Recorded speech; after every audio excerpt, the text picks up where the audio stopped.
السلام عليكم ورحمة الله وبركاته، ازيكم عاملين ايه؟ يا رب تكونوا بخير. رمضان كريم وكل سنة وانتم طيبين. النهاردة هنتكلم عن حاجة كلنا بنعيشها يوميا، المعركة اللي جوه دماغك. عارف لما تفضل تفكر في نفس الحاجة 1000 مرة؟ لما عقلك يزن عليك بأسوأ السيناريوهات؟ لما تحس انك محبوس جوه أفكارك السلبية ومش قادر تخرج؟ النهاردة هنفهم الموضوع ده وهنشوف مع بعض ازاي تسيطر على دماغك بدل ما هو اللي يسيطر عليك.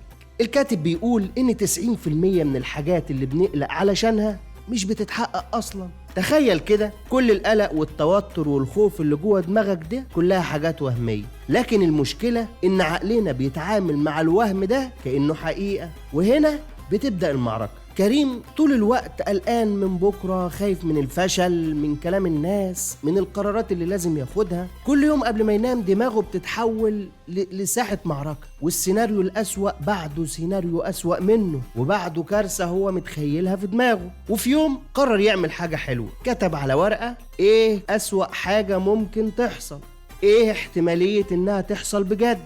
اتفاجئ عمنا كريم ان 90% من الحاجات اللي كان قلقان منها مبالغ فيها جدا، وانه حتى لو حصلت الحاجات دي مش هتكون بالحجم اللي كان متخيله في دماغه. ومن هنا بدأ يتعامل مع أفكاره وياخد ويدي معاها ويسألها بعض الأسئلة بدل ما هي اللي كانت بتخوفه. خد بالك، لما عقلك يبدأ في الأوفر سينكينج ده خد نفس عميق. ولما بقول لك خد نفس عميق مش بنهزر معاك، يعني خد نفس عميق فعلا دلوقتي وجرب النفس العميق كده يا راجل، واسأل نفسك ايه أسوأ حاجة ممكن تحصل بجد؟ طب لو حصلت ايه الحل؟ والسؤال اللي بعد كده، هل هي فعلا تستاهل فعلا القلق ده؟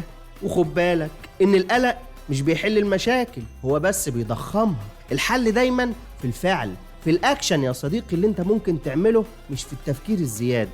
سيطر على عقلك يا صاحبي بدل ما هو يسيطر عليك. وفي النهاية لو حسيت انك بتغرق في التفكير، جرب الطريقة اللي قلنا عليها من شوية وهتشوف الفرق بنفسك. وقولوا لي في الكومنتات ايه اكتر حاجة بتقلقوا منها، وهل فعلا بتحصل في الواقع ولا هي مجرد اوهام وبس كده.